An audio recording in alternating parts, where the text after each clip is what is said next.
ਸਾਡੇ ਅੱਜ ਦੇ ਪ੍ਰੋਗਰਾਮ ਦੇ ਵਿੱਚ ਸ਼ਾਮਿਲ ਹੋਣ ਵਾਲੇ ਸਾਰੇ ਦਰਸ਼ਕਾਂ ਨੂੰ ਜੈ ਮਸੀਹ ਦੀ। ਅਸੀਂ ਤੁਹਾਡੀ ਪ੍ਰਸ਼ੰਸਾ ਕਰਦੇ ਹਾਂ ਕਿ ਤੁਸੀਂ ਚੰਗੇ ਮਾਤਾ-ਪਿਤਾ ਬਣਨ ਦੇ ਲਈ ਬੱਚਿਆਂ ਦੇ ਪਾਲਣ ਪੋਸ਼ਣ ਦੇ ਨਾਲ ਸੰਬੰਧ ਰੱਖਣ ਵਾਲੀ ਇਸ ਸਿੱਖਿਆ ਨੂੰ ਬੜੀ ਦਿਲਚਸਪੀ ਅਤੇ ਖੁਸ਼ੀ ਦੇ ਨਾਲ ਗ੍ਰਹਿਣ ਕਰ ਰਹੇ ਹੋ।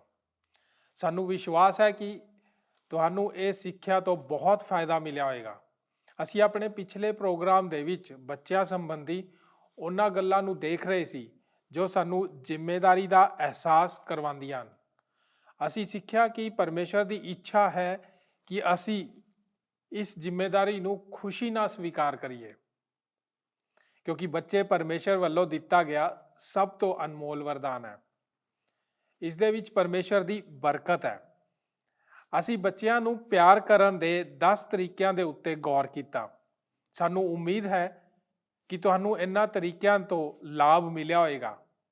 ਦੋਸਤੋ, ਅੱਜ ਅਸੀਂ ਆਪਣੇ ਪ੍ਰੋਗਰਾਮ ਦੇ ਵਿੱਚ ਅੱਗੇ ਵਧਦੇ ਹੋਏ ਪਰਿਵਾਰ ਦੇ ਬਾਰੇ ਜਾਣਾਂਗੇ। ਅੱਜ ਅਸੀਂ ਸਿੱਖਾਂਗੇ ਕਿ ਸਾਨੂੰ ਆਪਣੇ ਪਰਿਵਾਰ ਦੇ ਨਾਲ ਕੀ ਕਰਨਾ ਚਾਹੀਦਾ ਹੈ ਅਤੇ ਆਪਣੇ ਪਰਿਵਾਰ ਅਤੇ ਬੱਚਿਆਂ ਦੀ ਪਰਵਰਿਸ਼ ਕਰਦੇ ਹੋਏ ਸਾਨੂੰ ਕਿਹੜੀ ਦਿਸ਼ਾ ਵੱਲ ਜਾਣਾ ਚਾਹੀਦਾ ਹੈ। ਅੱਜ ਵੀ ਬਹੁਤ ਸਾਰੇ ਮਸੀਹੀ ਅਜਿਹੇ ਹਨ ਜੋ ਕਿ ਕਾਫੀ ਸਮੇਂ ਤੋਂ ਪਰਮੇਸ਼ਰ ਦੀ ਬਾਣੀ ਨੂੰ ਸੁਣਦੇ ਆ ਰਹੇ ਹਨ, ਪਰ ਫਿਰ ਵੀ ਉਹਨਾਂ ਦੇ ਪਰਿਵਾਰਾਂ ਦੀ ਨੀਂਹ ਬੜੀ ਕਮਜ਼ੋਰ ਹੈ। ਬਹੁਤ ਸਾਰੇ ਲੋਕ ਇਸ ਨੀਂਹ ਦੀ ਮਜ਼ਬੂਤੀ ਨੂੰ ਜਾਂਚੇ ਬਗੈਰ ਹੀ ਉਸ ਦੇ ਉੱਤੇ ਆਪਣੇ ਪਰਿਵਾਰਾਂ ਨੂੰ ਉਸਾਰਨ ਦੀ ਕੋਸ਼ਿਸ਼ ਦੇ ਵਿੱਚ ਲੱਗੇ ਹੋਏ ਹਨ। ਦੋਸਤੋ, ਸਾਡੇ ਅੱਜ ਦੇ ਪ੍ਰੋਗਰਾਮ ਦੇ ਵਿੱਚ ਅਸੀਂ ਉਹਨਾਂ ਨੀਂਹ ਪੱਥਰਾਂ ਦੇ ਉੱਤੇ ਗੌਰ ਕਰਾਂਗੇ ਜਿਨ੍ਹਾਂ ਦੇ ਉੱਤੇ ਸਾਨੂੰ ਆਪਣੇ ਪਰਿਵਾਰਾਂ ਨੂੰ ਉਸਾਰਨ ਦੀ ਲੋੜ ਹੈ। ਅਸੀਂ ਵੇਖਾਂਗੇ ਕਿ ਪਰਿਵਾਰ ਦੀ ਚੰਗੀ ਉਸਾਰੀ ਦੇ ਲਈ ਪਹਿਲਾ ਨੀਂਹ ਪੱਥਰ ਪਰਮੇਸ਼ਰ ਦਾ ਵਚਨ ਹੈ ਅਤੇ ਦੂਜਾ ਨੀਂਹ ਪੱਥਰ ਪ੍ਰਾਰਥਨਾ ਹੈ। ਸੋ ਦੋਸਤੋ, ਬਿਨਾਂ ਸਮਾਂ ਗਵਾਏ ਆਪਣੇ ਅਧਿਐਨ ਪ੍ਰੋਗਰਾਮ ਦੇ ਵਿੱਚ ਅੱਗੇ ਚੱਲਦੇ ਹਾਂ। ਪਰ ਇਸ ਤੋਂ ਪਹਿਲਾਂ ਆਓ ਆਪਣੇ ਮਨਾਂ ਨੂੰ ਪਰਮੇਸ਼ਰ ਦੇ ਵਚਨ ਦੇ ਲਈ ਤਿਆਰ ਕਰੀਏ। ਉਸ ਦੇ ਲਈ ਸੁਣਦੇ ਹਾਂ ਇਹ ਭਜਨ।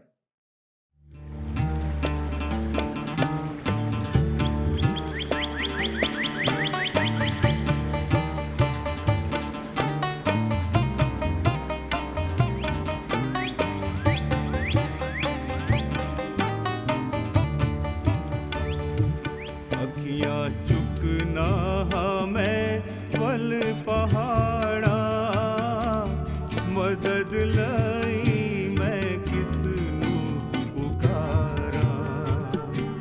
ਅੱਖੀਆਂ ਚੁੱਕਣਾ ਹਾਂ ਮੈਂ ਵੱਲ ਪਹਾੜਾਂ, ਮਦਦ ਲਈ ਮੈਂ ਕਿਸ ਨੂੰ ਪੁਕਾਰਾਂ।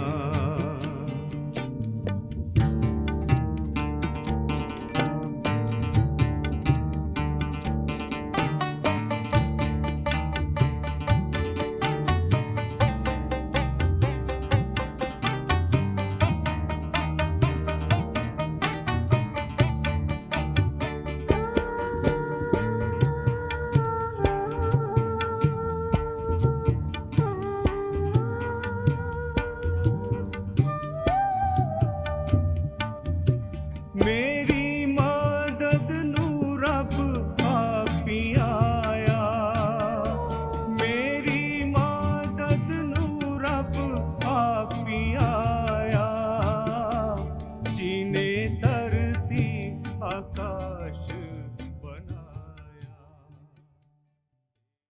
ਅੱਜ ਦੇ ਇਸ ਪ੍ਰੋਗਰਾਮ ਦੀ ਰੂਪਰੇਖਾ ਇਸ ਤਰ੍ਹਾਂ ਹੈ। ਨੰਬਰ 1, ਪਰਮੇਸ਼ਰ ਦਾ ਵਚਨ ਪਹਿਲਾ ਨੀਂਹ ਪੱਥਰ। ਭਾਗ ਊੜਾ ਪਹਿਲਾ ਕਦਮ।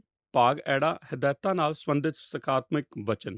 ਭਾਗ ਈੜੀ ਆਪਣੇ ਪਰਿਵਾਰ ਦੀ ਵਿਨਾਸ਼ਕਾਰੀ ਪ੍ਰਭਾਵਾਂ ਤੋਂ ਸੁਰੱਖਿਆ ਕਰੋ। ਨੰਬਰ 2, ਪ੍ਰਾਰਥਨਾ ਦੂਸਰਾ ਨੀਂਹ ਪੱਥਰ। ਸ਼ੁਰੂ ਵਿੱਚ ਹੀ ਮੈਂ ਆਪ ਦਾ ਸਹਿਯੋਗ ਮੰਗਦਾ ਹਾਂ। ਕਾਫੀ ਸਮੇਂ ਤੋਂ ਅਸੀਂ ਇਸ ਤਰ੍ਹਾਂ ਨਹੀਂ ਕੀਤਾ ਹੈ। ਮੈਂ ਤੁਹਾਡੇ ਲਈ ਕੁਝ ਵਿਖਿਆਨ ਪੜ੍ਹਨੇ ਚਾਹੁੰਦਾ ਹਾਂ ਅਤੇ ਜਦੋਂ ਮੈਂ ਇਹ ਖਤਮ ਕਰ ਲਵਾਂ ਤਦ ਮੈਂ ਆਮੀਨ ਆਖਣਾ ਚਾਹਾਂਗਾ। ਇਹ ਤਾਂ ਉਹ ਹਨ ਜਿਨ੍ਹਾਂ ਦਾ ਪ੍ਰਭਾਵ ਦਾ ਅੰਦਾਜ਼ਾ ਨਹੀਂ ਲਗਾਇਆ ਜਾ ਸਕਦਾ। ਇਹ ਉਹ ਚੀਜ਼ਾਂ ਹਨ ਜੋ ਲੋਕਾਂ ਨੂੰ ਚਿੰਤਾ ਕਰਨ ਵਿੱਚ ਲਾ ਦਿੰਦੀਆਂ ਹਨ। ਉਹ ਚੀਜ਼ਾਂ ਜਿਨ੍ਹਾਂ ਬਾਰੇ ਲੋਕ ਹੈਰਾਨ ਹੁੰਦੇ ਹਨ। ਪਿਛਲੀ ਰਾਤ ਮੈਂ ਸੈਰ ਨੂੰ ਗਿਆ ਅਤੇ ਮੇਰੇ ਬੱਚਿਆਂ ਨੇ ਪੁੱਛਿਆ ਕਿ ਮੈਂ ਕਦੋਂ ਤੱਕ ਬਾਹਰ ਰਹਾਂਗਾ ਅਤੇ ਮੈਂ ਆਖਿਆ ਪੂਰਾ ਸਮਾਂ। ਮੈਂ ਹੁਣੇ ਆਪਣੇ ਥਾਂ ਵਿੱਚ ਲਗਾਈਆਂ ਹਨ।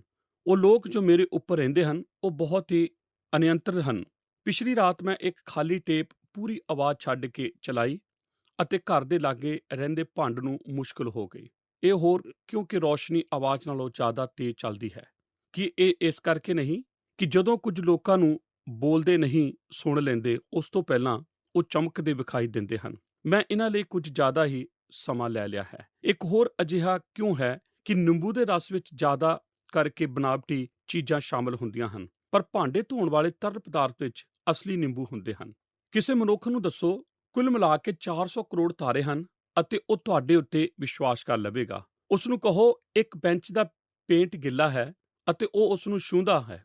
ਬੈਂਕਾਂ ਤੁਹਾਤੋਂ ਨਾ ਕਾਫੀ ਫੰਡ ਹੋਣ ਦੀ ਫੀਸ ਤੁਹਾਡੇ ਪੈਸੇ ਉੱਤੇ ਲਾਉਂਦੀਆਂ ਹਨ, ਉਸ ਪੈਸੇ ਉੱਤੇ ਜੋ ਪਹਿਲਾਂ ਹੀ ਤੁਹਾਡੇ ਕੋਲ ਨਹੀਂ ਹੈ। ਇਹ ਮੇਰਾ ਮਨੋਭਾਵ ਹੈ। ਮੈਂ ਇੱਕ ਕਿਤਾਬਾਂ ਦੀ ਦੁਕਾਨ ਨੂੰ ਗਿਆ ਅਤੇ ਵਿਕਰਾਂਤਾ ਔਰਤ ਤੋਂ ਪੁੱਛਿਆ, ਖੁਦ ਸਹਾਇਤਾ ਪਾਉਣ ਵਾਲਾ ਹਿੱਸਾ ਕਿੱਥੇ ਹੈ? ਉਸ ਨੇ ਆਖਿਆ, ਜੇਕਰ ਉਸ ਨੇ ਦੱਸ ਦਿੱਤਾ ਤਦ ਇਸ ਦਾ ਉਦੇਸ਼ ਖਤਮ ਹੋ ਜਾਵੇਗਾ। ਅਤੇ ਹਰ ਮਨੁੱਖ ਇਹ ਜਾਣਦਾ ਹੈ, ਜਦੋਂ ਆਪ ਨੂੰ ਪਤਾ ਹੀ ਹੁੰਦਾ ਹੈ ਕਿ ਬੈਟਰੀ ਖਤਮ ਹੋ ਚੁੱਕੀ ਹੈ, ਤਦ ਆਪ ਰਿਮੋਟ ਕੰਟਰੋਲ ਨੂੰ ਹੋਰ ਜ਼ਿਆਦਾ ਕਿਉਂ ਦਬਾਉਂਦੇ ਹੋ? ਸੂਖਮ ਚੀਜ਼ਾਂ ਜਿਨ੍ਹਾਂ ਦਾ ਕੋਈ ਵੀ ਉੱਤਰ ਨਹੀਂ ਹਨ। ਆਪ ਜਾਣਦੇ ਹੋ ਕਿ ਬਹੁਤ ਸਾਰੇ ਲੋਕ ਹਨ ਜੋ ਇਹ ਸੋਚਦੇ ਹਨ, ਪਰਿਵਾਰ ਇਸੇ ਤਰ੍ਹਾਂ ਦਾ ਹੀ ਹੁੰਦਾ ਹੈ। ਮੈਂ ਆਪਣੀ ਸੇਵਾ ਦੇ ਵਰ੍ਹਿਆਂ ਦੇ ਦੌਰਾਨ ਜ਼ਿਆਦਾ ਲੋਕਾਂ ਨੂੰ ਇਹ ਆਖਦੇ ਪਾਇਆ ਹੈ, ਮੈਂ ਤਾਂ ਬਸ ਨਹੀਂ ਜਾਣਦਾ ਕਿ ਮੈਂ ਆਪਣੇ ਪਰਿਵਾਰ ਨਾਲ ਕੀ ਕਰਾਂ, ਮੈਨੂੰ ਕੀ ਕਰਨਾ ਚਾਹੀਦਾ ਹੈ, ਮੈਂ ਕਿਹੜੀ ਦਿਸ਼ਾ ਲਵਾਂ।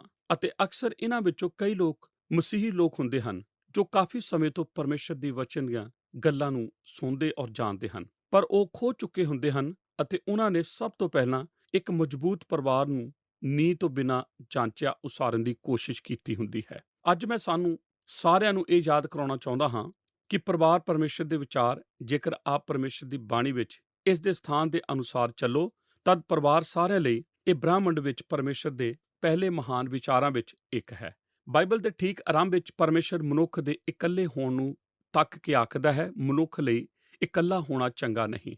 ਇਸ ਲਈ ਉਸਨੇ ਇੱਕ ਔਰਤ ਨੂੰ ਮਨੁੱਖ ਦੇ ਕੋਲ ਲਿਆਂਦਾ ਅਤੇ ਪਰਿਵਾਰ ਦਾ ਆਰੰਭ ਹੋ ਗਿਆ। ਜੇਕਰ ਪਰਿਵਾਰ ਨੂੰ ਪਰਮੇਸ਼ਰ ਨੇ ਰਚਿਆ ਹੈ, ਤਦ ਕੀ ਇਹ ਗੱਲ ਮਾਇਨਾ ਨਹੀਂ ਰੱਖਦੀ ਕਿ ਉਹ ਹੀ ਕੁਝ ਜਾਣਦਾ ਹੈ ਕਿ ਇਸ ਨੂੰ ਕਿਵੇਂ ਕਾਰਜਸ਼ੀਲ ਹੋਣਾ ਚਾਹੀਦਾ ਹੈ? ਪਰਮੇਸ਼ਰ ਆਪਣੀ ਇਸ ਪੁਸਤਕ ਵਿੱਚ ਸਾਡੀ ਮਦਦ ਕਰਨ ਲਈ ਸ਼ਕਤੀਸ਼ਾਲੀ ਸੱਚਾਈ ਪਰਿਵਾਰਾਂ ਨੂੰ ਉਸਾਰਨ ਲਈ ਕਰਦਾ ਹੈ, ਜੋ ਉਸ ਦੇ ਨਾਮ ਦਾ ਆਦਰ ਅਤੇ ਮਹਿਮਾ ਕਰੇਗਾ। ਪਰ ਜੇਕਰ ਅਸੀਂ ਕਦੇ ਵੀ ਉਸ ਦੀ ਖੋਜ ਨਹੀਂ ਕਰਦੇ ਜੋ ਉਸਨੇ ਆਖਿਆ ਸੀ, ਤਦ ਸਾਨੂੰ ਆਪਣੇ ਆਪ ਉੱਤੇ ਹੀ ਛੱਡ ਦਿੱਤਾ ਜਾਵੇਗਾ। ਮੈਨੂੰ ਇਹ ਜ਼ਰੂਰ ਮੰਨਣਾ ਪੈਣਾ ਹੈ ਕਿ ਜਦੋਂ ਨੀਵਿਆਂ ਵਾਲੀ ਨੂੰ ਪੜ੍ਹਨ ਦੀ ਗੱਲ ਆਉਂਦੀ ਹੈ, ਮੈਂ ਇਸ ਵਿੱਚ ਜਗਤ ਦਾ ਸਭ ਤੋਂ ਭੈੜਾ ਮਨੁੱਖ ਹਾਂ। ਮੈਨੂੰ ਨੀਵਿਆਂ ਵਾਲੀ ਤੋਂ ਘਿਣ ਆਉਂਦੀ ਹੈ। ਇੱਕ ਦਿਨ ਮੈਂ ਇੱਕ ਨਵਾਂ ਫੋਨ ਲਿਆ ਅਤੇ ਮੇਰੇ ਬੇਟੇ ਨੇ ਮੇਰੇ ਲਈ ਇਹ ਨੀਵਿਆਂ ਵਾਲੀ ਲਿਆਂਦੀ ਸੀ। ਫੋਨ ਤਾਂ ਬਸ ਇੰਨਾ ਵੱਡਾ ਹੀ ਸੀ, ਇਸ ਦੀ ਨੀਵਿਆਂ ਵਾਲੀ ਇੰਨੀ ਵੱਡੀ ਸੀ। ਮੈਂ ਆਖਿਆ, ਇਹ ਕਿੱਥੋਂ ਚਾਲੂ ਹੁੰਦਾ ਹੈ? ਆਪ ਇਸ ਦੇ ਨੰਬਰ ਕਿਵੇਂ ਡਾਇਲ ਕਰਦੇ ਹੋ? ਮੈਂ ਉਹ ਨਿਯਮਾਂ ਵਾਲੀ ਪੜ੍ਹ ਕੇ ਉਸ ਨੂੰ ਡਾਇਲ ਕਰਨਾ ਸ਼ੁਰੂ ਕੀਤਾ। ਆਵਾਜ਼ ਵਾਲੀ ਡਾਕ ਵਿੱਚ ਬਿਹਤਰ ਢੰਗ ਨਾਲ ਕਿਵੇਂ ਦੁਆਰਾ ਚੀਜ਼ਾਂ ਨੂੰ ਪ੍ਰਾਪਤ ਕੀਤਾ ਹੈ ਅਤੇ ਹੋਰ ਸਭ ਕੁਝ। ਉਹ ਨਿਯਮਾਂ ਵਾਲੀ ਮੇਰੀ ਮੇਜ਼ ਉੱਤੇ ਪਈ ਹੈ ਅਤੇ ਮੈਂ ਇਸ ਨੂੰ ਨਹੀਂ ਪੜ੍ਹਿਆ। ਮੇਰੇ ਕੋਲ ਉਹ ਫੋਨ ਕਈ ਹਫ਼ਤਿਆਂ ਤੋਂ ਹੈ। ਇਹ ਤਾਂ ਸ਼ਰਮ ਵਾਲੀ ਗੱਲ ਹੀ ਹੈ। ਤੁਹਾਡੇ ਵਿੱਚੋਂ ਕਿੰਨਿਆਂ ਨੇ ਆਪਣੇ VCR ਦੀ ਨਿਯਮਾਂ ਵਾਲੀ ਪੜ੍ਹੀ ਹੈ? ਉਸ ਵਿੱਚ ਆਪ ਵੇਖਦੇ ਹੋ ਕਿ 12 ਅਜੇ ਵੀ ਅੱਗੇ ਪਿੱਛੇ ਟਿਮਟਪਾ ਰਹੇ ਹਨ। ਜੇਕਰ ਆਪ ਨਿਯਮਾਂ ਵਾਲੀ ਨੂੰ ਪੜ੍ਹੋ, ਤਦ ਆਪ ਜਾਣ ਲਓਗੇ ਕਿ ਉਹ ਕਿਵੇਂ ਕੰਮ ਕਰਦਾ ਹੈ। ਉਸ ਵਿੱਚ ਸਾਡੇ ਬਾਰੇ ਕੀ ਹੈ ਅਤੇ ਮਨੁੱਖੋ, ਅਸੀਂ ਸਭ ਨਾਲੋਂ ਵੱਧ ਕੇ ਦੋਸ਼ੀ ਹਾਂ। ਅਸੀਂ ਨਿਯਮਾਂ ਵਾਲੀ ਨੂੰ ਨਹੀਂ ਪੜ੍ਹਦੇ। ਜਦੋਂ ਟੈਲੀਫੋਨ ਅਤੇ VCR ਦੀ ਗੱਲ ਆਉਂਦੀ ਹੈ, ਤਦ ਇਹ ਤਾਂ ਇੱਕ ਕਿਸਮ ਦਾ ਤਰੀਕਾ ਹੀ ਹੈ। ਪਰ ਜਦੋਂ ਗੱਲ ਪਰਮੇਸ਼ਰ ਦੇ ਸਰਬਸ਼ਕਤੀਮਾਨ ਵਚਨ ਦੀ ਆਉਂਦੀ ਹੈ ਕਿ ਤੁਹਾਡੇ ਘਰਾਣੇ ਨੂੰ ਕਿਵੇਂ ਕੰਮ ਕਰਨਾ ਚਾਹੀਦਾ ਹੈ, ਇਹ ਤਾਂ ਬਹੁਤ ਭਿਅੰਕਰ ਹੈ। ਇਸ ਕਰਕੇ ਮੈਂ ਅੱਜ ਪਹਿਲਾਂ ਤੋਂ ਆਰੰਭ ਕਰਦਿਆਂ ਆਪ ਨੂੰ ਇਹ ਯਾਦ ਕਰਾਉਣਾ ਚਾਹੁੰਦਾ ਹਾਂ। ਨੰਬਰ 1, ਪਰਮੇਸ਼ਰ ਦਾ ਵਚਨ ਪਹਿਲਾ ਨੀਂਹ ਪੱਥਰ। ਅਤੇ ਇਸ ਜਗਤ ਦੇ ਇਤਿਹਾਸ ਵਿੱਚ ਇਸ ਪੁਸਤਕ ਦਾ ਭਾਵ ਬਾਈਬਲ ਵਰਗੀ ਹੋਰ ਕੋਈ ਵੀ ਪੁਸਤਕ ਨਹੀਂ ਹੈ। ਮੈਨੂੰ ਪਤਾ ਹੈ ਕਿ ਤੁਹਾਡੇ ਵਿੱਚੋਂ ਕੁਝ ਇਹ ਸੋਚਦੇ ਹਨ ਕਿ ਮੇਰੀ ਸਿਤਾਰ ਦੀ ਬੱਸ ਵਿੱਚ ਇੱਕ ਤਾਰ ਹੈ ਅਤੇ ਉਹ ਸਭ ਜਿਸ ਬਾਰੇ ਮੈਂ ਗੱਲ ਕਰਦਾ ਹਾਂ ਉਹ ਬਾਈਬਲ ਹੈ, ਤਾਂ ਕਿ ਉਹ ਡਾਕਟਰੀ ਨਾਲ ਸੰਬੰਧਿਤ ਇੱਕ ਪਾਠ ਪੁਸਤਕ ਤਿਆਰ ਕਰਨ। ਫਿਰ ਇਹਨਾਂ ਲਿਖਤਾਂ ਨੂੰ ਲੈਣ ਬਾਰੇ ਸੋਚੋ ਜੋ ਜ਼ਿਆਦਾਤਰ ਇੱਕ ਦੂਸਰੇ ਤੋਂ ਬਗੈਰ ਹੀ ਰਚੀਆਂ ਗਈਆਂ ਹੋਣ ਅਤੇ ਫਿਰ ਉਹਨਾਂ ਦਾ ਇਸਤੇਮਾਲ ਕਿਸੇ ਅਜੀਬ ਬਿਮਾਰੀ ਦਾ ਇਲਾਜ ਕਰਨ ਲਈ ਕੀਤਾ ਜਾਵੇ। ਤੁਹਾਡੇ ਹੱਥਾਂ ਵਿੱਚ ਆਪ ਕਿਹੋ ਜਿਹੀ ਇੱਕ ਬੇਤਰਤੀਬ ਇਸ ਤਰ੍ਹਾਂ ਪਾਓਗੇ। ਇਸ ਤਰ੍ਹਾਂ 16ਵੀਂ ਸਦੀ ਫੋਕੇ ਬਹਿਮਾ ਹੋਣਗੇ।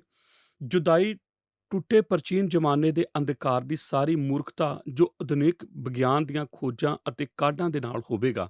ਮੈਂ ਤੁਹਾਡੇ ਬਾਰੇ ਤਾਂ ਨਹੀਂ ਜਾਣਦਾ, ਪਰ ਨਹੀਂ ਚਾਹਾਂਗਾ ਕਿ ਕੋਈ ਵੀ ਉਸ ਪੁਸਤਕ ਦੇ ਇਸਤੇਮਾਲ ਮੇਰੀ ਬਿਮਾਰੀ ਦਾ ਇਲਾਜ ਕਰਨ ਲਈ ਕਰੇ।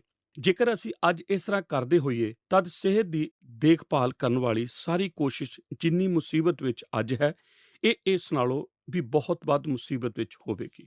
ਅਤੇ ਇਸ ਦੀ ਪ੍ਰਮੁੱਖਤਾ ਪਰ ਮੈਂ ਆਪ ਨੂੰ ਇਹ ਦੱਸਣਾ ਚਾਹੁੰਦਾ ਹਾਂ ਕਿ ਇਹ ਪੁਸਤਕ ਜਿਸ ਵਿੱਚ ਆਪ ਆਪਣੇ ਘਰ ਦੇ ਲਈ ਹਦਾਇਤਾਂ ਨੂੰ ਪਾਓਗੇ, ਇਹ ਇੱਕ ਇਹੋ ਜਿਹੀ ਪੁਸਤਕ ਹੈ ਜੋ ਕਿ 1600 ਵੱਧ ਵਰ੍ਹਿਆਂ ਦੇ ਸਮੇਂ ਵਿੱਚ ਸਭ ਪ੍ਰਕਾਰ ਦੇ ਮਨੁੱਖਾਂ ਦੁਆਰਾ ਲਿਖੀ ਗਈ ਸੀ, ਜਿਵੇਂ ਕਿ ਮਛੇਰੇ ਅਤੇ ਰਾਜੇ ਅਤੇ ਐਲੀ ਅਤੇ ਦਰਸ਼ਨਿਕ। ਫਿਰ ਵੀ ਉਹਨਾਂ ਦੀਆਂ ਸਾਰੀਆਂ ਲਿਖਤਾਂ ਇੱਕ ਦੂਸਰੇ ਨਾਲ ਜੁੜੀਆਂ ਹੋਈਆਂ ਹਨ। ਬਾਈਬਲ ਬਸ ਇੱਕ ਹੋਰ ਪੁਸਤਕ ਨਹੀਂ ਹੈ, ਇਹ ਇੱਕ ਚਮਤਕਾਰੀ ਪੁਸਤਕ ਹੈ ਅਤੇ ਮਜ਼ਬੂਤ ਪਰਿਵਾਰਾਂ ਨੂੰ ਉਸਾਰਨ ਲਈ ਮਦਦ ਕਰਨ ਵਾਸਤੇ ਅਸੀਂ ਇਸ ਗੱਲ ਨਾਲੋਂ ਕਿਸੇ ਬਿਹਤਰ ਨਿਯਮਾਵਲੀ ਬਾਰੇ ਨਹੀਂ ਮੰਗ ਕਰ ਸਕਦੇ। ਇਹ ਪੁਸਤਕ ਕਿੰਨੀ ਹੈਰਾਨਜਨਕ ਹੈ, ਇਸ ਬਾਰੇ ਕੁਝ ਜਾਣਨ ਲਈ ਜ਼ਰੂਰ ਕਲਪਨਾ ਕਰੋ ਕਿ 30 ਭਿੰਨ ਵੈਦ ਅਤੇ ਚੀਰ-ਫਾੜ ਕਰਨ ਵਾਲੇ ਡਾਕਟਰ 7 ਭਿੰਨ-ਭਿੰਨ ਦੇਸ਼ਾਂ ਤੋਂ ਹੋਣ ਜਾ ਕੇ ਭਾਸ਼ਾਵਾਂ ਬੋਲਦੇ ਹੋਣ ਅਤੇ ਜੋ 1600 ਕੁਝ ਵੱਧ ਸਾਲਾਂ ਲਈ ਲਿਖ ਰਹੇ ਹੋਣ। ਅਤੇ ਫਿਰ ਵੀ ਇਹ ਉਦਾਹਰਨ ਇੱਕ ਇਹੋ ਜਿਹੀ ਪੁਸਤਕ ਜੋ ਮਹਿਜ਼ ਮਨੁੱਖਾਂ ਦੀਆਂ ਲਿਖਤਾਂ ਨਾਲ ਬਣਾਈ ਗਈ ਹੋਵੇ ਅਤੇ ਇੱਕ ਪੁਸਤਕ ਜੋ ਪਰਮੇਸ਼ਵਰ ਤੋਂ ਆਉਂਦੀ ਹੈ, ਉਸ ਵਿਚਲੇ ਫਰਕ ਨੂੰ ਦਰਸਾਉਂਦੀ ਹੈ, ਕਿਉਂਕਿ ਇਹ ਬਾਈਬਲ ਬਸ ਇੱਕ ਹੋਰ ਕਿਤਾਬ ਨਹੀਂ ਹੈ, ਇਹ ਤਾਂ ਅਸਲ ਵਿੱਚ ਇੱਕ ਚਮਤਕਾਰੀ ਪੁਸਤਕ ਹੈ। ਇਸ ਵਰਗਾ ਹੋਰ ਕੁਝ ਵੀ ਨਹੀਂ ਹੈ, ਕੁਝ ਵੀ ਹੋਰ ਇਸ ਦੇ ਲਾਗੇ ਵੀ ਨਹੀਂ ਟੁੱਕਦਾ।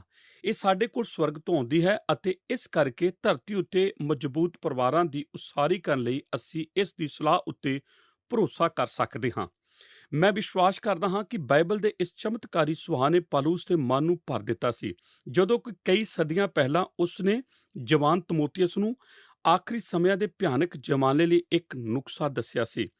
ਉਸ ਨੇ ਦੂਸਰਾ ਤਮੋਥੀਅਸ 3:16-17 ਵਚਨ ਵਿੱਚ ਇਸ ਤਰ੍ਹਾਂ ਆਖਿਆ ਸੀ, ਸਾਰੀ ਲਿਖਤ ਪਰਮੇਸ਼ਰ ਦੇ ਆਤਮਾ ਤੋਂ ਹੈ ਅਤੇ ਸਿੱਖਿਆ, ਤਾੜਨਾ, ਸੁਧਾਰਨਾ ਅਤੇ ਧਰਮ ਦੇ ਰਜਾਉਣ ਦੇ ਲਈ ਗੁਣਕਾਰ ਹੈ, ਭਾਈ ਪਰਮੇਸ਼ਰ ਦਾ ਬੰਦਾ ਕਾਬਲ ਅਤੇ ਹਰੇਕ ਭਲੇ ਕੰਮ ਲਈ ਤਿਆਰ ਕੀਤਾ ਹੋਵੇ। ਪੌਲੁਸ ਰਸੂਲ ਤਮੋਥੀਅਸ ਨੂੰ ਦੱਸ ਰਿਹਾ ਹੈ ਕਿ ਇੱਕ ਚੀਜ਼ ਜਿਸ ਉੱਤੇ ਆਪ ਨਿਰਭਰ ਹੋ ਸਕਦੇ ਹੋ, ਸਮੱਸਿਆ ਭਾਵੇਂ ਕੁਝ ਵੀ ਕਿਉਂ ਨਾ ਹੋਣ, ਚੁਣੌਤੀਆਂ ਭਾਵੇਂ ਕੁਝ ਵੀ ਕਿਉਂ ਨਾ ਹੋਣ, ਅਤੇ ਉਹ ਹੈ ਪਰਮੇਸ਼ਰ ਦਾ ਸਰਵਸ਼ਕਤੀਮਾਨ ਵਚਨ।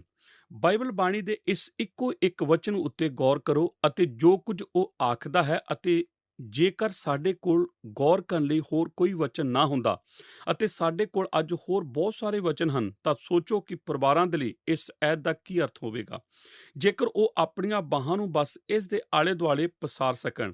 ਇਹ ਐਤ ਸਾਨੂੰ ਆਖਦੀ ਹੈ ਕਿ ਪਰਮੇਸ਼ਰ ਦਾ ਵਚਨ ਸਾਡੇ ਲਈ ਗੁਣਕਾਰ ਹੈ, ਇਹ ਸਾਡੇ ਲਈ ਭਲਾ ਹੈ ਅਤੇ ਇਹ ਸਾਡੇ ਲਈ ਕੁਝ ਕੰਮ ਕਰੇਗਾ। ਭਾਗ ਊੜਾ ਸਿੱਖਿਆ। ਉਹਨਾਂ 4 ਚੀਜ਼ਾਂ ਉੱਤੇ ਗੌਰ ਕਰੋ ਜੋ ਇਹ ਐਤ ਆਖਦੀ ਹੈ ਕਿ ਵਚਨ ਕਰੇਗਾ। ਸਭ ਤੋਂ ਪਹਿਲਾਂ ਇਹ ਸਿੱਖਿਆ ਦੇ ਲਈ ਅੱਛਾ ਹੈ। ਦੂਸਰੇ ਸ਼ਬਦਾਂ ਵਿੱਚ, ਜੇਕਰ ਆਪ ਪਰਮੇਸ਼ਰ ਦੇ ਵਚਨ ਨੂੰ ਲਓ ਤਦ ਇਹ ਤੁਹਾਨੂੰ ਮਜ਼ਬੂਤ ਹਦਾਇਤਾਂ ਅੱਗੇ ਕਦਮ ਉਠਾਉਣ ਲਈ ਦੇਵੇਗਾ, ਤਾਂ ਕਿ ਆਪ ਜਦੋਂ ਕਿ ਕਿੱਥੇ ਜਾਵੋ, ਆਪਣੀ ਜ਼ਿੰਦਗੀ ਵਿੱਚ ਤੁਸੀਂ ਕਿਵੇਂ ਅੱਗੇ ਵਧਣਾ ਹੈ। ਭਾਗ ਐੜਾ ਤਾੜਨਾ। ਦੂਸਰੀ ਗੱਲ, ਇਹ ਤਾੜਨ ਲਈ ਅੱਛਾ ਹੈ, ਇਸ ਦਾ ਅਰਥ ਹੁੰਦਾ ਹੈ ਕਿ ਇਹ ਆਪਣੇ ਜੀਵਨ ਵਿੱਚ ਦ੍ਰਿੜ ਵਿਸ਼ਵਾਸ ਪੈਦਾ ਕਰੇਗਾ, ਤਾਂ ਕਿ ਇਹ ਤੁਹਾਨੂੰ ਬੰਦ ਗਲੀਆਂ ਅਤੇ ਖਤਮ ਹੋਣ ਵਾਲੇ ਮਾਰਗਾਂ ਤੋਂ ਦੂਰ ਰੱਖੇ ਜੋ ਆਪ ਦੀ ਉਡੀਕ ਕਰਦੇ ਹਨ। ਜੇਕਰ ਆਪ ਮਜ਼ਬੂਤ ਹਦਾਇਤਾਂ ਨੂੰ ਨਹੀਂ ਲੈਂਦੇ, ਆਪ ਕਿੰਨੀ ਵਾਰ ਪਰਮੇਸ਼ਰ ਦੇ ਵਚਨ ਪੜ੍ਹਦੇ ਆ ਰਹੇ ਹੋ, ਅਤੇ ਮੇਰਾ ਅਕਸਰ ਮੌਕਾ ਰਿਹਾ ਹੈ ਅਤੇ ਆਪ ਠੀਕ ਉਸੇ ਦਿਨ ਪਰਮੇਸ਼ਰ ਦੀ ਬਾਣੀ ਵਿੱਚ ਕੁਝ ਪੜ੍ਹਦੇ ਹੋ ਜਿਸ ਦਿਨ ਆਪ ਨੂੰ ਕੋਈ ਫੈਸਲਾ ਕਰਨਾ ਹੋਵੇ, ਅਤੇ ਜੋ ਕੁਝ ਆਪ ਪਰਮੇਸ਼ਰ ਦੇ ਵਚਨ ਵਿੱਚ ਪੜ੍ਹਦੇ ਹੋ ਉਹ ਆਪ ਨੂੰ ਇੱਕ ਫੈਸਲਾ ਲੈਣ ਤੋਂ ਰੋਕ ਦਿੰਦਾ ਹੈ, ਜੋ ਆਪ ਦੇ ਜੀਵਨ ਵਿੱਚ ਬਹੁਤ ਹੀ ਵਿਨਾਸ਼ਕਾਰੀ ਹੋ ਸਕਦਾ ਸੀ। ਕਿਉਂਕਿ ਇਸ ਪੁਸਤਕ ਦੇ ਪੰਨਿਆਂ ਵਿੱਚੋਂ ਇੱਕ ਨਿਯਮ ਕੁੱਦ ਕੇ ਬਾਹਰ ਆਉਂਦਾ ਹੈ ਅਤੇ ਆਖਦਾ ਹੈ, ਉੱਥੇ ਨਾ ਜਾਓ। ਭਾਗ ਈੜੀ ਸੁਧਾਰਨਾ। ਇਹ ਤਾੜਨਾ ਹੈ, ਇਹ ਦੋਸ਼ੀ ਠਹਿਰਾਉਂਦਾ ਹੈ, ਪਰ ਕਦੇ-ਕਦੇ ਜੇਕਰ ਅਸੀਂ ਸੁਚੇਤੇ ਨਾ ਹੋਈਏ ਤਦ ਅਸੀਂ ਕੁਝ ਗਲਤੀਆਂ ਕਰਾਂਗੇ। ਅਤੇ ਤੀਸਰੀ ਗੱਲ ਜੋ ਕਿ ਇਹ ਪੁਸਤਕ ਕਰੇਗੀ ਉਹ ਹੈ, ਇਹ ਉਹਨਾਂ ਗਲਤੀਆਂ ਨੂੰ ਸੁਧਾਰੇਗਾ ਜੋ ਆਪ ਕਰਦੇ ਹੋ। ਇਹ ਪਰਮੇਸ਼ਰ ਵੱਲ ਜਾਂਚੇ ਮਾਰਗ ਉੱਤੇ ਦੁਆਰਾ ਲਿਆਵੇਗਾ। ਭਾਗ ਸੱਸਾ ਸਿੱਖਿਆ। ਅਤੇ ਆਖਰ ਵਿੱਚ ਇਹ ਆਖਦਾ ਹੈ ਕਿ ਇਹ ਧਾਰਮਿਕਤਾ ਵਿੱਚ ਤੁਹਾਨੂੰ ਹਦਾਇਤਾਂ ਦੇਵੇਗਾ। ਇਹ ਪਰਮੇਸ਼ਰ ਦੇ ਨਾਲ ਹੋਰ ਵੱਡੀ ਸੰਗਤ ਅਤੇ ਹੋਰ ਨਜ਼ਦੀਕੀ ਨਾਲ ਲਗਾਤਾਰ ਚੱਲਦੇ ਰਹਿਣ ਵਿੱਚ ਤੁਹਾਡੀ ਮਦਦ ਕਰੇਗਾ। ਤੁਹਾਡੇ ਵਿੱਚੋਂ ਕਿੰਨੇ ਕੁ ਉਹਨਾਂ ਮਾਰਗਾਂ ਬਾਰੇ ਸੋਚ ਸਕਦੇ ਹਨ ਜੋ ਤੁਹਾਡੇ ਪਰਿਵਾਰਾਂ ਉੱਤੇ ਲਾਗੂ ਕੀਤੇ ਜਾ ਸਕਦੇ ਹਨ? ਉਹ ਨਿਯਮ ਹਰ ਰੋਜ਼ ਕਾਇਮ ਰਹਿੰਦੇ ਹਨ, ਭਾਵੇਂ ਅਸੀਂ ਇਸ ਨੂੰ ਜਾਣੀਏ ਜਾਂ ਨਹੀਂ। ਹਦਾਇਤਾਂ ਸੁਧਾਰ ਉਹਨਾਂ ਨੂੰ ਵਾਪਸ ਉਸ ਥਾਂ ਲਿਆਉਣ ਜਿੱਥੇ ਉਹ ਮਾਰਗ ਤੋਂ ਭਟਕੇ ਸੀ, ਅਤੇ ਉਹਨਾਂ ਨੂੰ ਦੁਬਾਰਾ ਫਿਰ ਦ੍ਰਿੜ ਮਾਰਗ ਉੱਤੇ ਲਿਆਉਣਾ ਅਤੇ ਫਿਰ ਹੋਰ ਮਹਾਨ ਕੰਮਾਂ ਵਿੱਚੋਂ ਅੱਗੇ ਵਧਣ ਵਿੱਚ ਉਹਨਾਂ ਦੀ ਮਦਦ ਕਰਨਾ।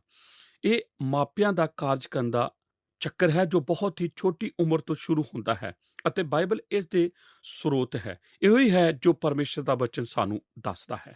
ਹੁਣ ਜੇਕਰ ਆਪ ਇਹਨਾਂ ਦੋ ਐਤਾਂ ਦੇ ਆਖਰੀ ਭਾਗਾਂ ਉੱਤੇ ਨਜ਼ਰ ਮਾਰੋ, ਤਦ ਆਪ ਇੱਕ ਬਹੁਤ ਹੀ ਰੋਚਕ ਗੱਲ ਵੇਖੋਗੇ। ਇਹ ਆਖਦਾ ਹੈ ਕਿ ਜਦੋਂ ਅਸੀਂ ਇਸ ਨੂੰ ਪਰਮੇਸ਼ਰ ਦੀ ਬਾਣੀ ਦੇ ਨਾਲ ਕਰਦੇ ਹਾਂ, ਤਦ ਇਹ ਸਾਨੂੰ ਪੂਰੀ ਤਰ੍ਹਾਂ ਹਰੇਕ ਭਲੇ ਕੰਮ ਲਈ ਤਿਆਰ ਕਰੇਗਾ। ਹੁਣ ਗੌਰ ਨਾਲ ਸੁਣੋ, ਪੂਰੀ ਤਰ੍ਹਾਂ ਤਿਆਰ ਸ਼ਬਦ ਦਾ ਅਰਥ ਅਸਲ ਵਿੱਚ ਯੋਗ ਬਣਾਉਣਾ, ਕਿਸੇ ਕੰਮ ਲਈ ਤਿਆਰ ਹੋਣਾ ਅਤੇ ਲੈਸ ਕਰਨਾ ਹੁੰਦਾ ਹੈ। ਇਹ ਪੁਸਤਕ ਬਾਈਬਲ ਬਾਣੀ ਦੇ ਇਸ ਭਾਗ ਦੇ ਅਨੁਸਾਰ ਸਾਨੂੰ ਪੂਰੀ ਤਰ੍ਹਾਂ ਲੈਸ ਕਰੇਗੀ ਅਤੇ ਸਾਨੂੰ ਉਸ ਦੇ ਯੋਗ ਬਣਾਵੇਗੀ ਜੋ ਸਾਨੂੰ ਕਰਨਾ ਪੈਣਾ ਹੈ। ਇਹ ਤਾਂ ਉਸ ਸਮੁੰਦਰੀ ਜਹਾਜ਼ ਦੀ ਤਰ੍ਹਾਂ ਹੈ ਜੋ ਆਪਣੀ ਸਮੁੰਦਰੀ ਯਾਤਰਾ ਤੇ ਜਾਣ ਲਈ ਤਿਆਰੀ ਕਰ ਰਿਹਾ ਹੈ। ਇਹ ਜਹਾਜ਼ ਖਾਲੀ ਕੀਤਾ ਜਾ ਚੁੱਕਾ ਹੈ ਅਤੇ ਬਾਹਰ ਦੀ ਸਾਰੀ ਸਮੱਗਰੀ ਭਰ ਚੁੱਕੀ ਹੈ, ਅਤੇ ਹੁਣ ਅੰਦਰ ਉਹ ਇਸ ਜਹਾਜ਼ ਨੂੰ ਸਮੁੰਦਰ ਵਿੱਚ ਯਾਤਰਾ ਤੇ ਲਿਜਾਣ ਲਈ ਤਿਆਰ ਹੈ, ਅਤੇ ਹਰੇਕ ਦੀ ਰਾਖੀ ਨਾ ਕਰੇ, ਤਾਂ ਕਿ ਰਾਖੇ ਦਾ ਜਾਗਣਾ ਵਿਅਰਥ ਹੈ। ਘਰ ਵਿੱਚ ਬਣਾਉਣ ਵਾਲਾ ਸਿਰਫ ਇੱਕੋ ਹੀ ਹੈ ਅਤੇ ਉਹ ਪਰਮੇਸ਼ਰ ਹੈ।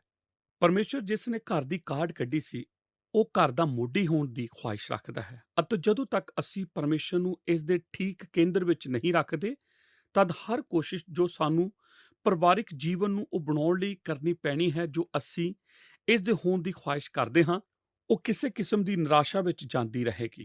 ਹੁਣ ਕਈਆਂ ਲਈ ਜੋ ਪਰਮੇਸ਼ਰ ਨੂੰ ਅਤੇ ਉਸ ਦੇ ਪੁੱਤਰ ਯਿਸੂ ਮਸੀਹ ਨੂੰ ਇੱਕੋ ਨਿੱਜੀ ਤਰੀਕੇ ਨਾਲ ਨਹੀਂ ਜਾਣਦੇ, ਇਹ ਉਹਨਾਂ ਲਈ ਇਹ ਕੋਈ ਵਿਕਲਪ ਨਹੀਂ ਹੈ। ਉਹ ਪਰਮੇਸ਼ਰ ਨੂੰ ਆਪਣੇ ਪਰਿਵਾਰ ਦੇ ਕੇਂਦਰ ਵਿੱਚ ਨਹੀਂ ਰੱਖ ਸਕਦੇ, ਕਿਉਂਕਿ ਪਰਮੇਸ਼ਰ ਤਾਂ ਉਹਨਾਂ ਦੇ ਖੁਦ ਦੇ ਜੀਵਨ ਦੇ ਕੇਂਦਰ ਵਿੱਚ ਹੀ ਨਹੀਂ ਹੈ। ਪਰ ਉਹ ਉਦੇਸ਼ ਦੁਖਾਂਤ ਅਲਮਾਰੀ ਦੇ ਅੰਦਰ ਲੋਕਾਂ ਦੇ ਖਾਣ ਲਈ ਖਾਣੇ ਨੂੰ ਰੱਖਣ ਵਾਸਤੇ ਹੈ, ਜੋ ਉਸ ਲੰਬੇ ਸਫ਼ਰ ਤੇ ਸਾਰੇ ਇੰਤਜ਼ਾਰ ਲਈ ਹੈ। ਅਤੇ ਅੰਤ ਵਿੱਚ ਜਦੋਂ ਇਹ ਸਭ ਕੁਝ ਕਰਨਾ ਸਮਾਪਤ ਹੋ ਜਾਂਦਾ ਹੈ, ਹੁਣ ਉਹ ਸਮੁੰਦਰ ਵਿੱਚ ਜਾਣ ਲਈ ਤਿਆਰ ਹਨ, ਅਤੇ ਹੁਣ ਚਲੇ ਜਾਣ ਦਾ ਸਮਾਂ ਆ ਪਹੁੰਚਿਆ ਹੈ। ਅਤੇ ਕੋਈ ਆਖ ਸਕਦਾ ਹੈ ਕਿ ਇਹ ਸਮੁੰਦਰੀ ਜਹਾਜ਼ ਹੁਣ ਪੂਰੀ ਤਰ੍ਹਾਂ ਸਫ਼ਰ ਤੇ ਜਾਣ ਦੇ ਯੋਗ ਹੈ ਜੇ ਲੈਸ ਕੀਤਾ ਗਿਆ ਹੈ। ਤੁਹਾਡੇ ਵਿੱਚੋਂ ਕਿੰਨੇ ਕੁ ਇਹ ਜਾਣਦੇ ਹਨ ਕਿ ਜਦੋਂ ਤੁਹਾਡੇ ਬੱਚੇ ਛੋਟੇ ਹੁੰਦੇ ਹਨ, ਤਾਂ ਤੁਹਾਡੇ ਦਿਮਾਗ ਵਿੱਚ ਇਹ ਸੋਚ ਬਣੀ ਰਹਿੰਦੀ ਹੈ, ਕਿੰਨੇ ਬਰੇ ਮੇਰੇ ਕੋਲ ਹਨ ਜਦੋਂ ਕਿ ਮੈਂ ਆਪਣੀ ਆਜ਼ਾਦੀ ਵਾਪਸ ਫਿਰ ਪ੍ਰਾਪਤ ਕਰਾਂਗਾ, ਕਿ ਮੈਂ ਕੋਈ ਇੱਕ ਗਵਾਹੀ ਹਾਸਲ ਕਰ ਸਕਦਾ ਹਾਂ। ਇਸ ਤਰ੍ਹਾਂ ਦੀ ਸੋਚ ਤੁਹਾਡੇ ਮਨ ਵਿੱਚ ਬਣੀ ਰਹਿੰਦੀ ਹੈ। ਹੋ ਸਕਦਾ ਹੈ ਆਪ ਇਸ ਉੱਤੇ ਨਿਰਭਰ ਨਾ ਹੁੰਦੇ ਹੋਵੋ, ਪਰ ਆਪ ਇਸ ਦੇ ਬਾਰੇ ਸੋਚ ਸਕਦੇ ਹੋ। ਫਿਰ ਅਚਾਨਕ ਹੀ ਆਪ ਇੱਕ ਦਿਨ ਜਾਗਦੇ ਹੋ, ਅਤੇ ਉਹ ਬਰੇ ਜਿਨ੍ਹਾਂ ਬਾਰੇ ਆਪ ਨੇ ਸੋਚਿਆ ਸੀ ਕਿ ਉਹ ਵਧਾਏ ਜਾਣ, ਉਹ ਤਾਂ ਬਸ ਬੀਤ ਚੁੱਕੇ ਹੁੰਦੇ ਹਨ। ਮੈਂ ਆਪ ਨੂੰ ਕੁਝ ਦੱਸ ਦੇਵਾਂ, ਆਪ ਕੋਲ ਆਪ ਦੇ ਉਸ ਬੱਚੇ ਲਈ ਉਹਨਾਂ ਅਲਮਾਰੀਆਂ ਨੂੰ ਕਰਨ ਲਈ ਬੱਸ ਵਿੱਚ ਥੋੜ੍ਹਾ ਜਿਹਾ ਸਮਾਂ ਹੀ ਹੈ। ਆਪ ਕੋਲ ਉਸ ਬੱਚੇ ਲਈ ਉਹਨਾਂ ਚੀਜ਼ਾਂ ਦਾ ਇੰਤਜ਼ਾਮ ਕਰਨ ਲਈ ਸਿਰਫ ਥੋੜ੍ਹਾ ਜਿਹਾ ਹੀ ਸਮਾਂ ਹੈ, ਜਿਨ੍ਹਾਂ ਦੀ ਜ਼ਰੂਰਤ ਉਹਨਾਂ ਦੇ ਜੀਵਨ ਦੇ ਸਫ਼ਰ ਵਿੱਚ ਪੈਣ ਵਾਲੀ ਹੈ। ਉਹੀ ਹੈ ਜੋ ਇਸ ਪੁਸਤਕ ਕਰੇਗੀ। ਬਾਈਬਲ ਸਾਨੂੰ ਉੱਤਰ ਵਾਸਤੇ ਪੂਰੀ ਤਰ੍ਹਾਂ ਲੈਸ ਕਰਨ ਲਈ ਬਖਸ਼ੀ ਗਈ ਹੈ। ਜੋ ਕੁਝ ਵੀ ਕਰਨ ਲਈ ਪਰਮੇਸ਼ਰ ਨੇ ਸਾਨੂੰ ਬੁਲਾਇਆ ਹੈ, ਅਤੇ ਠੀਕ ਉਸ ਵਾਸਤੇ ਸਾਡੇ ਬੱਚਿਆਂ ਨੂੰ ਤਿਆਰ ਕਰਨ ਲਈ ਮੈਂ ਇਸ ਵਰਗੀ ਹੋਰ ਕੋਈ ਚੀਜ਼ ਨਹੀਂ ਜਾਣਦਾ। ਇਹੋ ਹੀ ਹੈ ਇੱਕ ਪੁਸਤਕ ਜੋ ਇਹ ਕਰੇਗੀ। ਆਪ ਨਿਆਂਵਾਲੀ ਨੂੰ ਪੜ੍ਹ ਸਕਦੇ ਹੋ, ਆਪ ਹਦਾਇਤਾਂ ਨੂੰ ਪੜ੍ਹ ਸਕਦੇ ਹੋ, ਆਪ ਚਾਲ ਚਿੱਤਰਾਂ ਨੂੰ ਵੇਖ ਸਕਦੇ ਹੋ, ਆਪ ਜੋ ਵੀ ਟੈਲੀਵਿਜ਼ਨ ਉੱਤੇ ਉਪਲਬਧ ਹੈ ਉਸ ਨੂੰ ਕਰ ਸਕਦੇ ਹੋ। ਪਰ ਉਹ ਪੁਸਤਕ ਜੋ ਆਪ ਦੇ ਜੀਵਨ ਅਤੇ ਆਪ ਦੇ ਪਰਿਵਾਰ ਵਿੱਚ ਅਤੇ ਉਸ ਨੀਂਹ ਵਿੱਚ ਇੱਕ ਮਹਾਨ ਫਰਕ ਪਾਏਗੀ, ਜਿਸ ਉੱਤੇ ਆਪ ਆਪਣਾ ਘਰ ਉਸਾਰਨ ਦੀ ਖੁਆਇਸ਼ ਰੱਖਦੇ ਹੋ, ਉਹ ਪਰਮੇਸ਼ਰ ਦਾ ਵਚਨ ਹੈ। ਪਹਿਲਾ ਕਦਮ। ਹੁਣ ਉਹ ਪਹਿਲਾ ਕਦਮ ਕੀ ਹੈ? ਪਹਿਲਾ ਕਦਮ ਉਹ ਹੈ ਜਦੋਂ ਆਪ ਆਪਣੀ ਨੀਂਹ ਪਰਮੇਸ਼ਰ ਦੀ ਬਾਣੀ ਉੱਤੇ ਉਸਾਰਦੇ ਹੋ, ਤਦ ਪਰਮੇਸ਼ਰ ਉਸ ਸਭ ਦੇ ਠੀਕ ਕੇਂਦਰ ਵਿੱਚ ਹੋਵੇਗਾ ਜੋ ਵੀ ਆਪ ਕਰਦੇ ਹੋ। ਜ਼ਬੂਰ 127 ਇੱਕ ਵਚਨ ਇਸ ਨੂੰ ਇਸ ਤਰ੍ਹਾਂ ਆਖਦੇ ਹਨ, ਜੇਕਰ ਯਹੋਵਾ ਹੀ ਘਰ ਨਾ ਬਣਾਵੇ ਤਾਂ ਉਸ ਦੇ ਬਣਾਉਣ ਵਾਲੇ ਦੀ ਮਿਹਨਤ ਵਿਅਰਥ ਹੈ। ਜੇਕਰ ਯਹੋਵਾ ਹੀ ਸ਼ਹਿਰ ਦੀ ਰਾਖੀ ਨਾ ਕਰੇ ਤੇ ਰਾਖੀ ਦਾ ਜਾਗਣਾ ਵੀ ਵਿਅਰਥ ਹੈ। ਜੋ ਮੈਂ ਪਿਛਲੇ ਲਗਭਗ 30 ਸਾਲਾਂ ਦੇ ਪਰਿਵਾਰਾਂ ਬਾਰੇ ਪ੍ਰਚਾਰ ਦੇ ਇਸ ਨਜ਼ਰੀਏ ਤੋਂ ਤੱਕਦਾ ਹਾਂ, ਉਹ ਇਹ ਹੈ ਕਿ ਕਈ ਪਰਮੇਸ਼ਰ ਦੇ ਲੋਕ ਪਰਮੇਸ਼ਰ ਦੀ ਬਾਣੀ ਨਾਲ ਆਰੰਭ ਕਰਦੇ ਹਨ ਕਿ ਇਹ ਉਹਨਾਂ ਦੀ ਨੀਂਹ ਹੈ ਅਤੇ ਪਰਮੇਸ਼ਰ ਨਾਲ ਜੋ ਕਿ ਪਰਿਵਾਰਿਕ ਜੀਵਨ ਦੇ ਕੇਂਦਰ ਵਿੱਚ ਹੋਣ। ਫਿਰ ਕਿਸੇ ਨਾ ਕਿਸੇ ਤਰ੍ਹਾਂ ਚੱਲਦੇ ਚੱਲਦੇ ਪਰਮੇਸ਼ਰ ਨੇ ਉਹਨਾਂ ਦੇ ਪਰਿਵਾਰ ਦੀਆਂ ਘੇਰੇ ਦੇ ਕੱਢਿਆਂ ਵੱਲ ਧੱਕ ਦਿੱਤਾ ਜਾਂਦਾ ਹੈ। ਉਹ ਇਸ ਦਾ ਪੂਰਾ ਹੋਇਆ ਕਰਦਾ ਸੀ।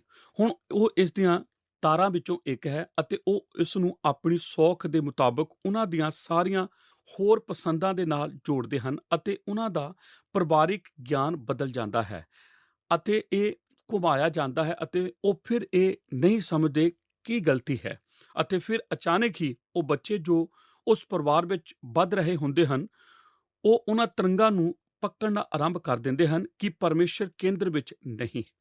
ਪਰਮੇਸ਼ਰ ਤਾਂ ਬਸ ਸਾਡੀ ਬਹੁਤ ਹੀ ਗੁੰਝਲਦਾਰ ਅਤੇ ਮਗਨ ਜ਼ਿੰਦਗੀ ਦੇ ਵਿੱਚ ਹਿੱਸਿਆਂ ਵਿੱਚ ਹੁੰਦਾ ਹੈ। ਬਾਈਬਲ ਆਖਦੀ ਹੈ ਕਿ ਜੇਕਰ ਪਰਮੇਸ਼ਰ ਕੇਂਦਰ ਵਿੱਚ ਨਾ ਹੋਵੇ ਤਦ ਉਹ ਪਰਿਵਾਰ ਉਹ ਸਭ ਨਹੀਂ ਹੋ ਸਕਦਾ ਜੋ ਪਰਮੇਸ਼ਰ ਚਾਹੁੰਦਾ ਹੈ ਕਿ ਉਹ ਹੋਵੇ। ਇਸ ਦਾ ਅਰਥ ਇਹ ਨਹੀਂ ਹੁੰਦਾ ਕਿ ਅਸੀਂ ਆਪਣੇ ਚਿਹਰੇ ਉੱਤੇ ਭਗਤੀਪੂਰਨ ਦਿਖਾਵਾ ਲੈ ਕੇ ਘੁੰਮਦੇ ਫਿਰਦੇ ਹਾਂ।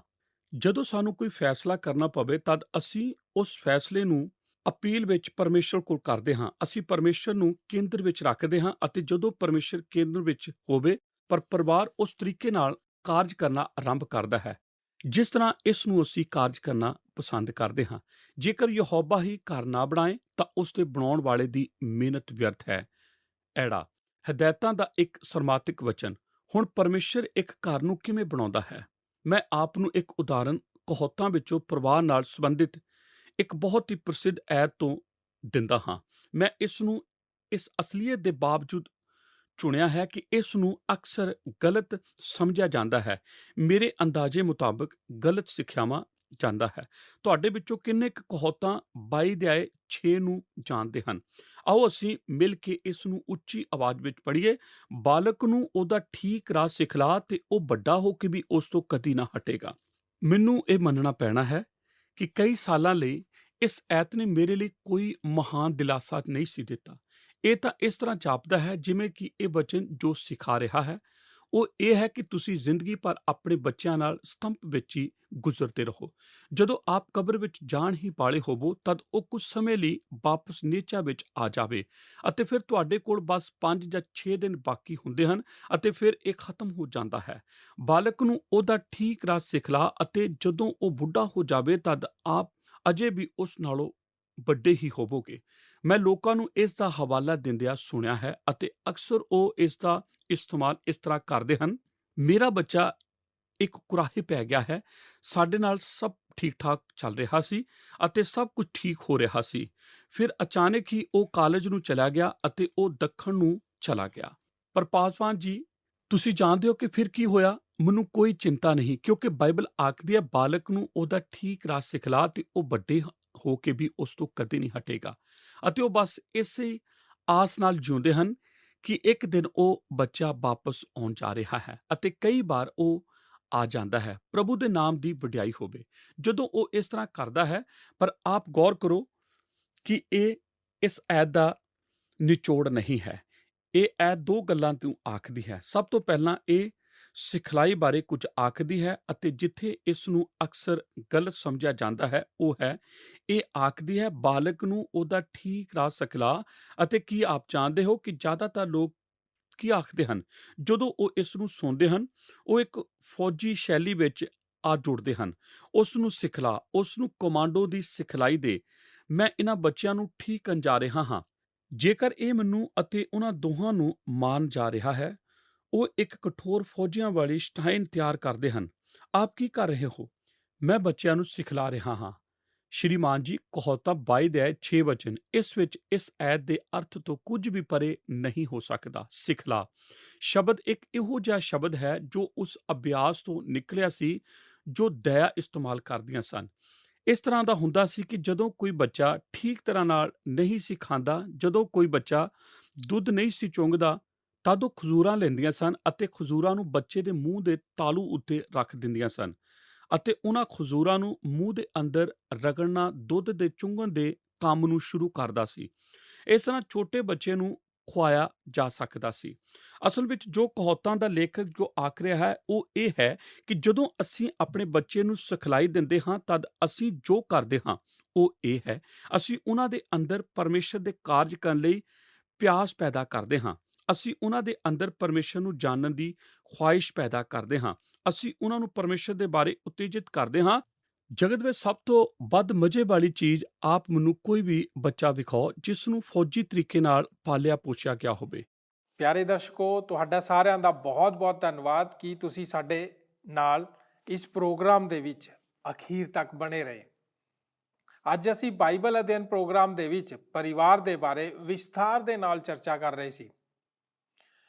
ਦੋਸਤੋ, ਅੱਜ ਅਸੀਂ ਉਹਨਾਂ ਨੀਂਹ ਪੱਥਰਾਂ ਦੇ ਬਾਰੇ ਗੌਰ ਕਰ ਰਹੇ ਸੀ ਜਿਹੜੇ ਕਿ ਇੱਕ ਪਰਿਵਾਰ ਨੂੰ ਪਰਮੇਸ਼ਰ ਦੇ ਵਿੱਚ ਮਜ਼ਬੂਤ ਰੱਖਦੇ ਹਨ। ਪਹਿਲਾ ਨੀਂਹ ਪੱਥਰ ਪਰਮੇਸ਼ਰ ਦਾ ਵਚਨ ਹੈ ਅਤੇ ਦੂਜਾ ਨੀਂਹ ਪੱਥਰ ਪ੍ਰਾਰਥਨਾ ਹੈ। ਜ਼ਬੂਰ 127 ਦੀ ਪਹਿਲੀ ਆਇਤ ਦੇ ਵਿੱਚ ਕਿਹਾ ਗਿਆ ਹੈ ਕਿ ਜੇਕਰ ਘਰ ਨੂੰ ਯਹੋਵਾ ਨਾ ਬਣਾਏ ਤਾਂ ਘਰ ਨੂੰ ਬਣਾਉਣ ਵਾਲੇ ਦੀ ਮਿਹਨਤ ਬੇਕਾਰ ਹੈ। ਅਸੀਂ ਸਿੱਖਿਆ ਕਿ ਘਰ ਦੇ ਵਿੱਚ ਬੱਚਿਆਂ ਨੂੰ ਉਸ ਮਾਰਗ ਦੀ ਸਿੱਖਿਆ ਦਿਓ ਜਿਹਦੇ ਉੱਤੇ ਉਹਨੂੰ ਚੱਲਣਾ ਹੈ, ਤਾਂ ਉਹ ਬੁਢਾਪੇ ਵਿੱਚ ਵੀ ਉਸ ਤੋਂ ਪਿੱਛੇ ਨਹੀਂ ਹਟੇਗਾ। ਦੋਸਤੋ, ਮਾਪਿਆਂ ਦਾ ਕੰਮ ਹੈ ਕਿ ਉਹ ਆਪਣੇ ਬੱਚਿਆਂ ਦਾ ਪਰਮੇਸ਼ਰ ਦੇ ਬਚਨ ਦੀ ਹਦਾਇਤਾਂ ਦੇ ਅਨੁਸਾਰ ਮਾਰਗਦਰਸ਼ਨ ਕਰਨ। ਇਹ ਉਹ ਕੰਮ ਹੈ ਜਿਹੜਾ ਉਹਨਾਂ ਨੂੰ ਪੂਰੀ ਤਰ੍ਹਾਂ ਲਾਇਕ ਬਣਾਉਂਦਾ ਹੈ ਕਿ ਉਹ ਆਪਣੇ ਜੀਵਨ ਦੇ ਵਿੱਚ ਪਰਮੇਸ਼ਰ ਦੀ ਮਰਜ਼ੀ ਨੂੰ ਪੂਰਾ ਕਰਨ। ਦੋਸਤੋ, ਸਾਡੇ ਪਰਿਵਾਰਾਂ ਦੇ ਕੇਂਦਰ ਦੇ ਵਿੱਚ ਪ੍ਰਭੂ ਯਿਸੂ ਜੀ ਦਾ ਹੋਣਾ ਬਹੁਤ ਜ਼ਰੂਰੀ ਹੈ। ਜਿਸ ਪਰਿਵਾਰ ਦੇ ਕੇਂਦਰ ਦੇ ਵਿੱਚ ਪ੍ਰਭੂ ਯਿਸੂ ਮਸੀਹ ਨਹੀਂ ਹੈ ਤਾਂ ਉਹ ਪਰਿਵਾਰ ਪਰਮੇਸ਼ਰ ਦੀ ਮਰਜ਼ੀ ਦਾ ਪਰਿਵਾਰ ਵੀ ਨਹੀਂ ਹੋ ਸਕਦਾ। ਆਓ ਪ੍ਰਾਰਥਨਾ ਕਰੀਏ। ਸਾਡੇ ਅਨੁਗ੍ਰਹਕਾਰੀ ਦਿਆਲੂ ਪਰਮੇਸ਼ਰ ਪ੍ਰਭੂ ਯਿਸੂ ਮਸੀਹ ਜੀ ਦੇ ਨਾਂ 'ਚ ਤੁਹਾਡਾ ਧੰਨਵਾਦ ਕਰਦੇ ਹਾਂ ਕਿ ਅੱਜ ਇੱਕ ਵਾਰ ਫਿਰ ਤੋਂ ਤੁਸੀਂ ਪਰਿਵਾਰ ਦੀ ਸਿੱਖਿਆ ਵਿੱਚ ਸਾਨੂੰ ਆਸ਼ੀਸ਼ ਔਰ ਬਰਕਤ ਦਿੱਤੀ, ਸਾਡੀ ਬੁੱਧੀ ਨੂੰ, ਸਾਡੀ ਸਮਝ ਨੂੰ ਵਧਾਇਆ। ਪਿਤਾ, ਧੰਨਵਾਦ ਕਰਦੇ ਹਾਂ ਕਿ ਤੁਸੀਂ ਅੱਜ ਸਾਨੂੰ ਸਿਖਾਇਆ ਕਿ ਸਾਡੇ ਪਰਿਵਾਰਾਂ ਦੇ ਵਿੱਚ ਪ੍ਰਭੂ ਯਿਸੂ ਮਸੀਹ ਹੀ ਸਾਡਾ ਕੇਂਦਰ ਬਿੰਦੂ ਹੋਣਾ ਚਾਹੀਦਾ ਹੈ। ਪ੍ਰਭੂ, ਅਸੀਂ ਪ੍ਰਾਰਥਨਾ ਕਰਦੇ ਹਾਂ ਕਿ ਜਿੰਨੇ ਵੀ ਲੋਕ ਪ੍ਰਭੂ ਜੀ ਅਸੀਂ ਦੁਨਿਆਵੀ ਚੀਜ਼ਾਂ ਦੇ ਵੱਲ ਧਿਆਨ ਲਗਾਉਂਦੇ ਹਾਂ ਔਰ ਦੂਸਰੀ ਚੀਜ਼ਾਂ ਦੇ ਉੱਤੇ ਪ੍ਰਭੂ ਜੀ ਆਪਣੇ ਪਰਿਵਾਰ ਨੂੰ ਟਿਕਾਉਣ ਦੀ ਕੋਸ਼ਿਸ਼ ਕਰਦੇ ਹਾਂ ਜੋ ਕਿ ਮਜ਼ਬੂਤ ਨੀਂਹ ਨਹੀਂ ਹੈ, ਪਿਤਾ ਪਰਮੇਸ਼ਰ, ਅੱਜ ਜਿਸ ਤਰ੍ਹਾਂ ਕਿ ਅਸੀਂ ਤੁਹਾਡੇ ਵਚਨ ਨੂੰ ਸਿੱਖਿਆ ਹੈ, ਅਸੀਂ ਆਪਣੇ ਆਪ ਨੂੰ ਪ੍ਰਭੂ ਤੁਹਾਡੇ ਹੱਥਾਂ ਸੌਂਪਦੇ ਹਾਂ। ਪ੍ਰਾਰਥਨਾ ਕਰਦੇ ਪ੍ਰਭੂ ਤੁਸੀਂ ਸਾਡੇ ਪਰਿਵਾਰਾਂ ਦੀ ਨੀਂਹ ਬਣੋ ਤਾਂ ਕਿ ਪਿਤਾ ਪਰਮੇਸ਼ਰ ਤੁਹਾਡੇ ਅਨੁਗ੍ਰਹਿ ਦੇ ਦੁਆਰਾ ਸਾਡੇ ਪਰਿਵਾਰ ਮਜ਼ਬੂਤੀ ਨਾਲ ਖੜੇ ਰਹਿ ਸਕਣ। ਪਿਤਾ, ਸਾਡੇ ਬੱਚੇ ਤੁਹਾਡੇ ਤੋਂ ਆਸ਼ੀਸ਼ ਤੇ ਬਰਕਤ ਪਾਣ, ਉਹਨਾਂ ਦੀ ਕਮੀਆਂ ਕਟੀਆਂ ਯਿਸੂ ਮਸੀਹ ਜੀ ਤੁਹਾਡੇ ਨਾਮ ਤੋਂ ਦੂਰ ਹੁੰਦੀਆਂ ਚਲੀ ਜਾਣ। ਅਸੀਂ ਸਾਰੇ ਮਿਲ ਕੇ ਪ੍ਰਭੂ ਜੀ ਜਿਸ ਉਦੇਸ਼ ਵਾਸਤੇ ਬਣਾਏ ਗਏ ਆ ਪਰਿਵਾਰ ਦੇ ਵਿੱਚ ਉਸ ਉਦੇਸ਼ ਨੂੰ ਪੂਰਾ ਕਰ ਸਕੀਏ। ਧੰਨਵਾਦ ਕਰਦੇ ਪ੍ਰਭੂ, ਤੁਸੀਂ ਸਾਡੀ ਪ੍ਰਾਰਥਨਾ ਨੂੰ ਸੁਣਿਆ ਔਰ ਇਸ ਅੱਛੀ ਸਿੱਖਿਆ ਦੇ ਦੁਆਰਾ ਸਾਨੂੰ ਬਰਕਤ ਦਿੱਤੀ। ਯਿਸੂ ਨਾਸਰੀ ਜੀ ਦੇ ਨਾਂ 'ਚ ਮੰਗਦੇ ਹਾਂ, ਆਮੀਨ। ਦੋਸਤੋ, ਜੇਕਰ ਤੁਹਾਨੂੰ ਸਾਡਾ ਅੱਜ ਦਾ ਪ੍ਰੋਗਰਾਮ ਚੰਗਾ ਲੱਗਾ ਤਾਂ ਸਾਨੂੰ ਸੰਪਰਕ ਕਰਕੇ ਜ਼ਰੂਰ ਦੱਸੋ। ਤੁਸੀਂ ਸਾਨੂੰ ਮਿਸ ਕਾਲ ਵੀ ਕਰ ਸਕਦੇ ਹੋ। ਸਾਡੇ ਸੰਪਰਕ ਨੰਬਰ ਤੁਹਾਡੀ ਟੈਲੀਵਿਜ਼ਨ ਦੀ ਸਕਰੀਨ ਦੇ ਉੱਤੇ ਫਲੈਸ਼ ਕਰ ਰਹੇ ਹਨ। ਹੁਣ ਸਾਨੂੰ ਇਜਾਜ਼ਤ ਦਿਓ, ਅਗਲੇ ਪ੍ਰੋਗਰਾਮ ਦੇ ਵਿੱਚ ਫਿਰ ਮੁਲਾਕਾਤ ਕਰਦੇ ਹਾਂ। ਜੈ ਮਸੀਹ ਦੀ। ਕੀ ਤੁਹਾਨੂੰ ਇਹ ਪ੍ਰੋਗਰਾਮ ਪਸੰਦ ਆਇਆ? ਹੁਣੇ ਸਾਨੂੰ ਇੱਕ ਮਿਸ ਕਾਲ ਦਿਓ ਤੇ ਤੁਸੀਂ ਅਗਲੇ ਜੇਤੂ ਹੋ ਸਕਦੇ ਹੋ।